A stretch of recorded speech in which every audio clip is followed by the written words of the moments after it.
અમીરગઢ જ્યાં બનાસ નદીમાં મગર દેખાયો। જૂની રોહ નજીક બનાસ નદીમાં મગર દેખાયો, જેને જોવા માટે લોકોના ટોળા ઉમટ્યા।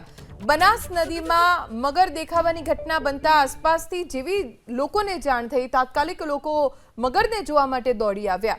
જૂની રોહ નજીક બનાસ નદીમાં મગરને જોવા માટે ગામના લોકો દૂર દૂરથી આવી ગયા। ઘણા બધા લોકોએ પોતાના મોબાઈલમાં મગરનો વિડીયો શૂટ કર્યો।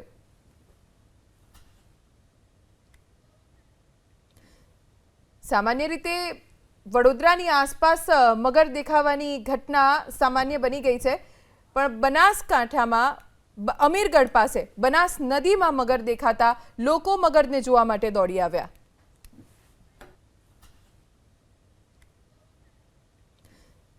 सामान्य रीते वडोदरानी आसपास मगर देखावानी घटना सामान्य बनी गई है, पण बनासकांठामां अमीरगढ़ पासे बनास नदी में मगर देखाता लोको मगरने जोवा माटे दौड़ी आव्या।